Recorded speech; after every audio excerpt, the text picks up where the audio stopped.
Good afternoon, everybody.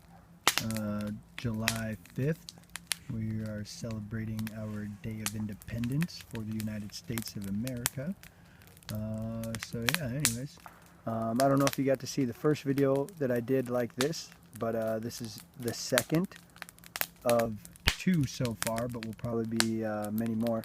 It's kind of my attempt to present myself as a teacher to some degree, even though you can't see me. So hopefully you can just focus on the words and not worry about anything else other than what I'm saying. So lately I've been thinking a lot about quantum physics and the relationship of matter and antimatter. If you take regular matter and drop it down to the ground, or if you let go of it, it will fall down to the ground. Well, then antimatter would do the exact opposite. It would go straight up. The forces would be pulling / pushing on them exactly the same, only perfectly opposite.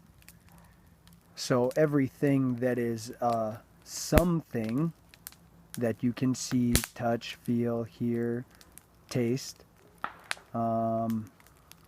all of those things would eventually kind of gather together, and then all of the things that are no thing would eventually gather together in their own space as well. As a result, you would have a black hole.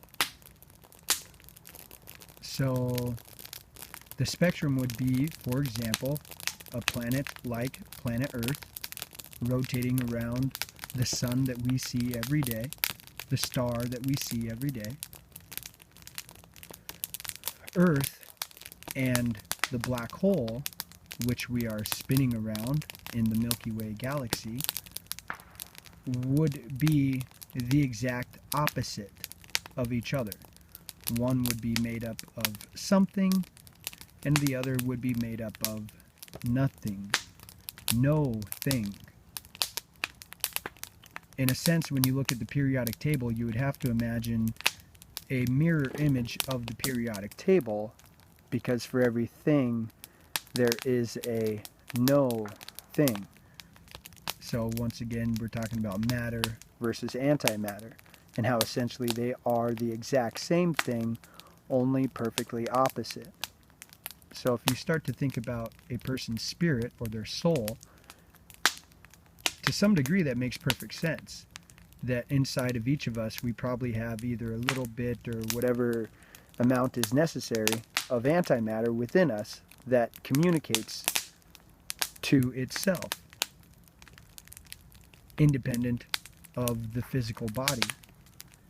And that would to some degree be your spirit, and it potentially would be able to communicate to the nearest source of energy or whatever, which would be like the black hole in the middle of our galaxy. So when we die, our bodies sink down to the ground, but that's the only time that our spirit can fly, and it would go out of us up into the sky, and eventually it would probably fly just straight to the nearest black hole, which in this kind of context or whatever would be heaven, essentially. That the black hole in the middle of our galaxy is heaven, and planet Earth is where we are. Heaven or hell is up to you.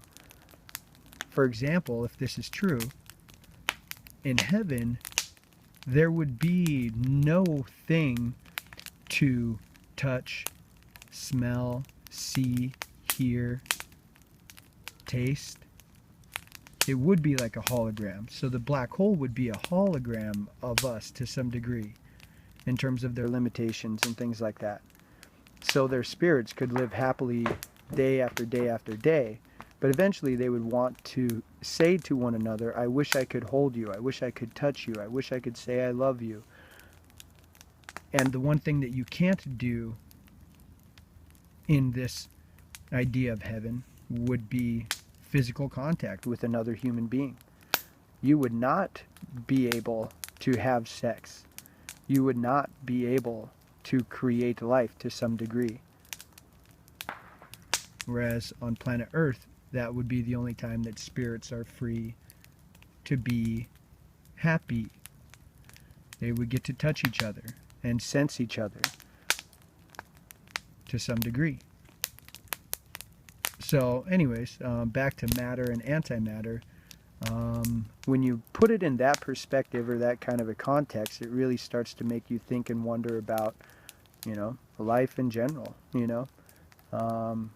Science is showing more and more about who we are, what we are, our history, our future, which in my mind, at any moment in time on planet Earth, you could easily travel back in time, you could go forward in time just by going to different geographical locations. Regardless of all the languages, essentially we're all basically saying the same thing.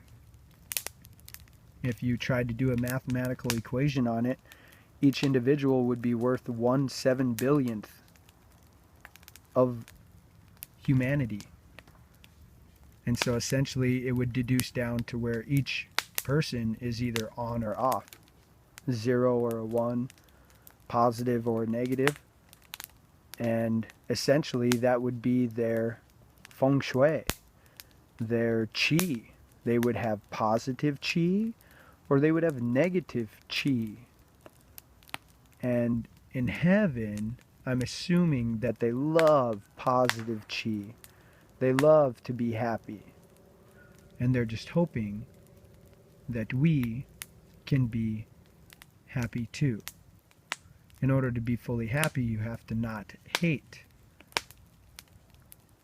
So, anyways, it's getting kind of late.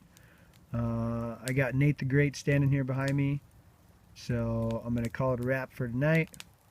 This is Josh Usera in his own words, part 2.